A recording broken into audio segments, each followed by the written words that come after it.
Assalamualaikum warahmatullahi wabarakatuh. Perkenalkan, nama saya Rizky Ilahi dengan NIM 19060058. Baiklah, dalam video kali ini saya akan menjelaskan hasil UAS pengantar ekonomi pembangunan dengan dosen pembimbing Bapak Alphonse Satrianto, SEME. Nomor 1. Jelaskan tahap pembangunan menurut Rostow. Rostow membagi proses pembangunan dalam 5 tahap sebagai berikut. 1. Tahap masyarakat tradisional. Tahap masyarakat tradisional, masyarakat masih dipengaruhi sistem kepercayaan tentang kekuatan luar manusia.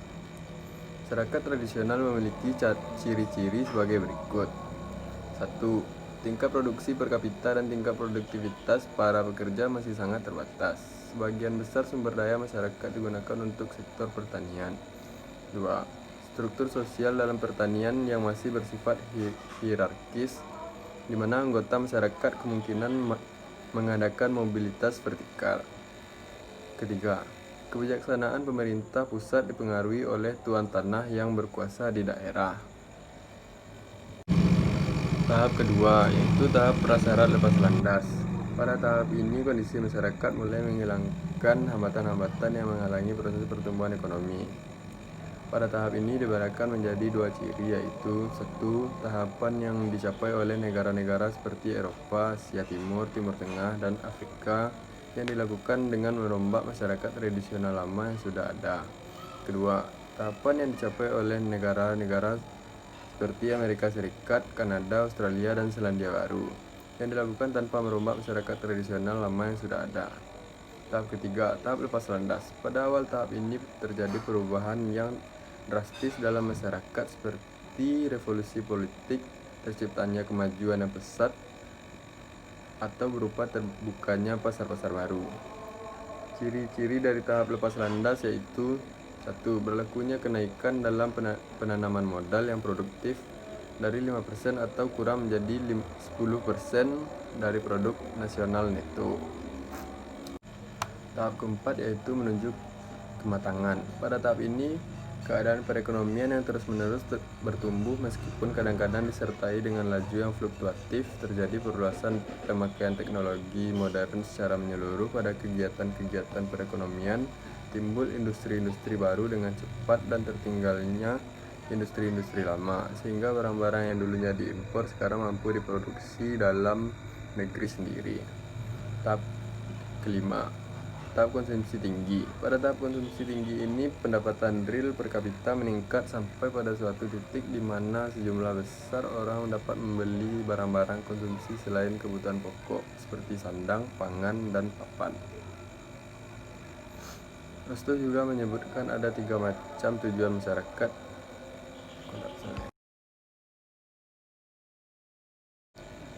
2.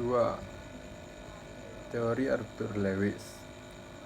Arthur Lewis dengan teorinya modal 2 sektor Lewis antara lain. 1. Perekonomian tradisional. Dalam teori ini, Lewis berasumsi di daerah pedesaan dengan perekonomian tradisional mengalami surplus tenaga kerja. Perekonomian tradisional menggambarkan bahwa tingkat hidup masyarakat berada di kondisi subsisten. Ini diakibatkan adanya kelebihan penduduk dan ditandai dengan produktivitas marginal tenaga kerja sama dengan nol.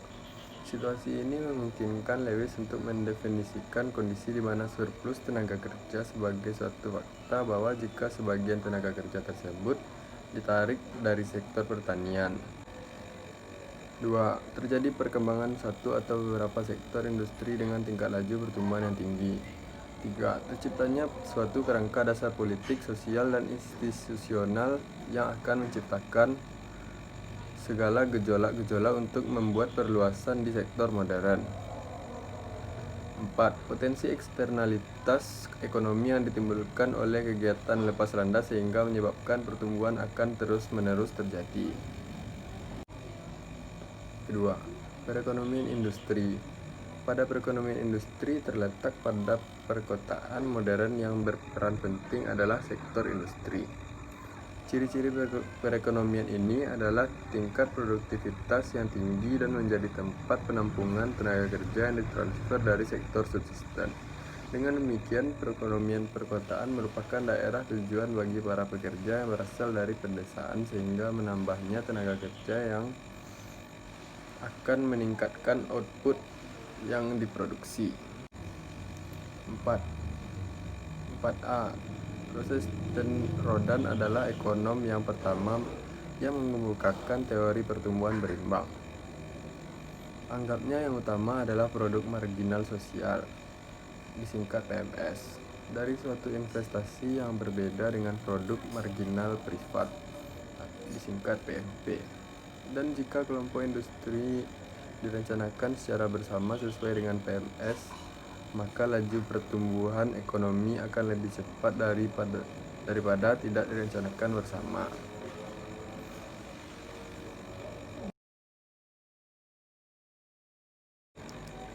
Menurut Nupse, lingkaran kemiskinan yang terjadi di negara terbelakang memperlambat perkembangan ekonomi. Tetapi jika lingkaran itu dipecahkan, perkembangan ekonomi akan menyusul.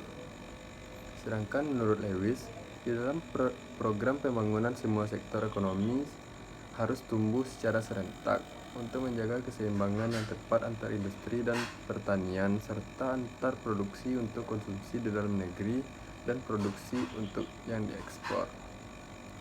4B. Menurut Rodan, alasannya disebabkan karena perusahaan perorangan banyak tertarik pada PMP dan tidak mungkin memiliki penilaian yang tepat mengenai PMS. Sedangkan menurut Nupse, pertumbuhan berimbang adalah paling relevan dalam sistem perusahaan swasta. Hanya investasi swasta yang tertarik oleh pasar dan membutuhkan rangsangan pasar yang berkembang. Menurut Lewis, alasannya karena akan terciptanya permintaan barang-barang dari masing-masing industri satu dengan yang lain, dan semua barang akan menjadi terjual habis.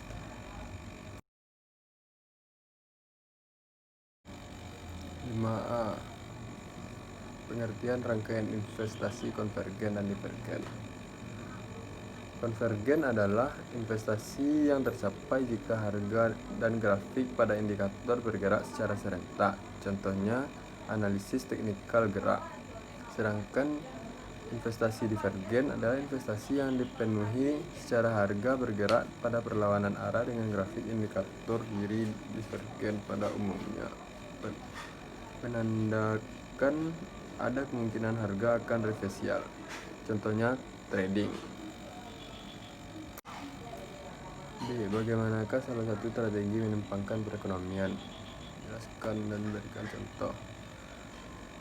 Model overhead sosial diartikan sebagai terdiri dari jasa atau pergunaan pokok yang tanpa itu kegiatan produktif primer, sekunder, dan tersier tidak dapat berfungsi ke dalam MOS. Ini termasuk investasi di bidang pendidikan, kesehatan masyarakat, perubahan angkatan, dan bidang lainnya yang menyangkut hajat orang banyak, yang seperti penerimaan air.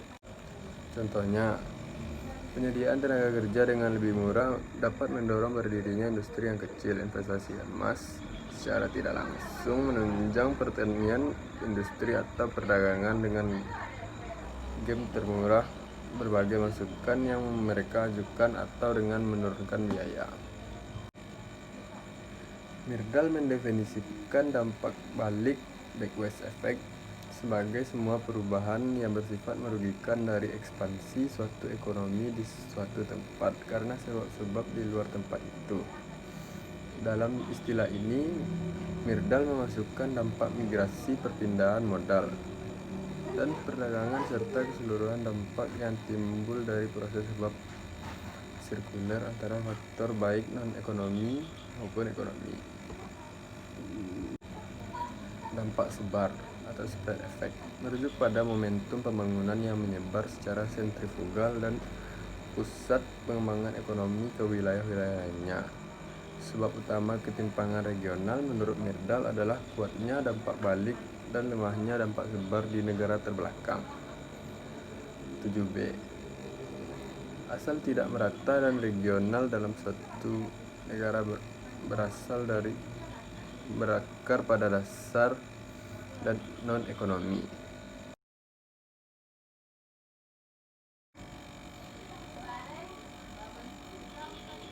Ketimpangan lagu anak berkaitan erat dengan sistem kapitalis yang dikendalikan oleh motif laba. Motif laba inilah yang mendorong berkembangnya pembangunan terpusat di wilayah-wilayah yang memiliki harapan laba tinggi. Sedangkan perpindahan modal juga cenderung meningkatkan ketimpangan regional. Di wilayah maju, permintaan yang meningkat akan merangsang investasi yang pada gilirannya akan meningkatkan pendapatan dan menyebabkan putaran kedua investasi dan seterusnya. Lingkup investasi yang lebih baik pada sentra pengembangan dapat menciptakan kelangkaan mudah di wilayah terbelakang. Ketimpangan Arjuna jauh lebih besar di negara miskin ketimbang negara kaya. Di negara miskin, ketimpangan regional semakin melebar, sedang di negara kaya makin menyempit. Pada kenyataan bahwa semakin tinggi tingkat pembangunan ekonomi yang sudah dicapai suatu negara, biasanya semakin kuat pula dampak sebar yang akan terjadi. Baiklah, demikian penjelasan saya tentang hasil UAS pengantar ekonomi pembangunan yang sudah saya buat. Atas perhatiannya saya ucapkan terima kasih. Assalamualaikum warahmatullahi wabarakatuh.